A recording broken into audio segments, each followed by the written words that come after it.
Impact on India. Hi everyone, welcome back to my YouTube channel. US మరియు Iran మధ్య ఉన్న ఈ యుద్ధ వాతావరణం వల్ల మనకి ముఖ్యంగా 3 రకాల ఇబ్బందులు ఎదురవ్వచ్చు. Number 1, crude oil prices. India తన అవసరాలకు కావాల్సిన 80% ఆయిల్ని వేరే దేశాల నుండి ఇంపోర్ట్ చేసుకుంటుంది.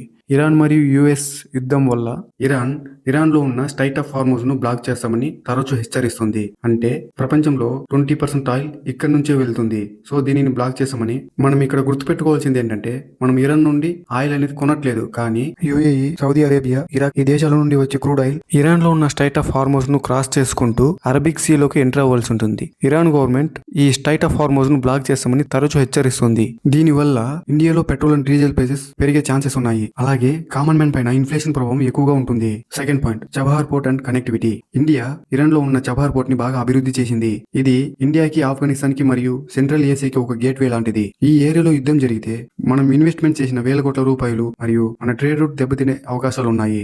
Number 3, Indians in middle east. Middle east లో సుమారు 80 నుంచి 90 లక్షల మంది మన భారతీయులే ఉన్నారు. ఈ రెండు దేశాల్లో కొట్టుకుంటే అక్కడ ఉన్న మన వాళ్ళ భద్రత ప్రశ్నార్థకం అవుతుంది. వాళ్ళని తిరిగి ఇండియాకి తీసుకురావడానికి ఆపరేషన్ రహాట్ లాంటి తీవ్ర ప్రయత్నాలు చేయాల్సి ఉంటుంది. కానీ ఇక్కడ గుర్తుపెట్టుకోవాల్సింది ఏంటంటే, మన ఇండియా దగ్గర ఇంకా 25 డేస్ కి కావాల్సిన ఆయిల్స్ అయితే ఉన్నాయి. ఈ లోపు యుద్ధం సద్దుమనైతే మనకి ఎలాంటి ఇంపాక్ట్ అనేది ఉండదు.